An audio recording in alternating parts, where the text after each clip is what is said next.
What's up YouTube? Reefing ain't easy, but today I'm going to try to make dosing containers a little bit easier for you. I wanted to show you how you can make your own dosing container. It's actually super easy and pretty cost effective. You're definitely going to need a drill. Most people have that laying around, and you're going to need a drill bit. The step drill bits are going to make it a lot easier, and I'd almost say as a necessity. I'll put all the links to this stuff in the description, the cheapest I could find, and you know, other than the drill, it's pretty cheap. These are like $6 and you get a bunch of them. They're Bulkhead RO tubing fittings where it's push connect, and RO tubing is just tubing that has an outer diameter, so you'll see OD of 1/4 of an inch. Look for OD. Sometimes you accidentally buy the inner diameter, but that's just common RO tubing. It's used on a lot of things other than aquariums. You're also going to need something to cut the tubing with, so razor blades, scissors, pipe cutters, and you need some kind of container. Now, any container that has a lid that's plastic will work. Literally almost any container, like 2-liter soda bottle, 20-ounce liter soda bottle. These are really nice. They're really thin. You can get this on BRS. Holds a gallon and it fits into tight spaces. I mean, you could use something totally different, like this guy with a big lid, just something you can drill a hole into that you can put this bulkhead fitting on, and then you're going to put the RO tubing in there.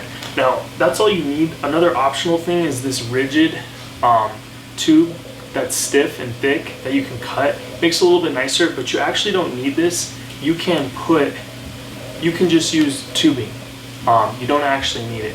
So I'm showing some video clips of me actually doing it. A couple tips and tricks. One thing is, pretty much most of the stuff you buy for your fish tank can also be used as a container. And one of the advantages of that is when it runs out, you just buy a new one and then you just use the same lid, swap it out.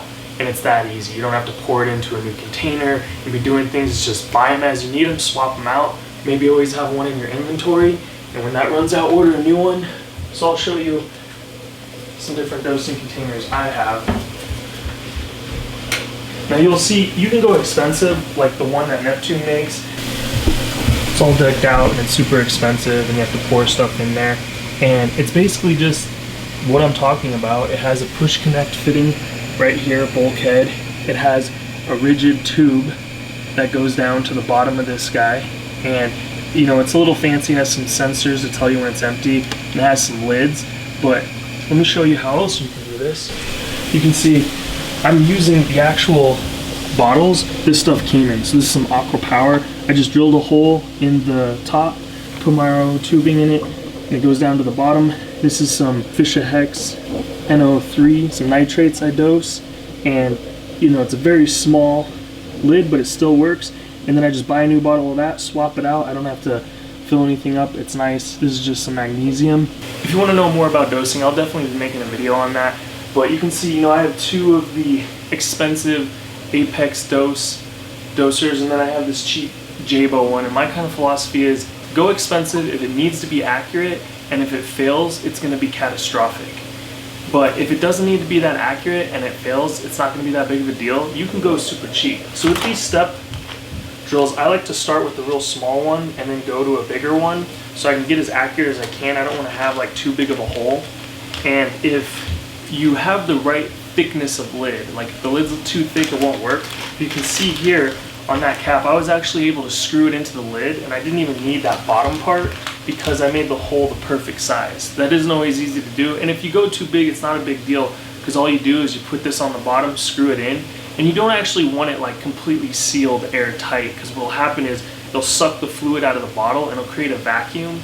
So you want a little bit of like airflow to be able to go in there, but you don't want it so wide open that you're going to evaporate a lot of the fluid that's in the reservoir. It's pretty easy, don't overthink it, it's super cheap. And if you want to make it really nice and elegant, literally any container with a plastic lid will work. So you can get a really nice glass.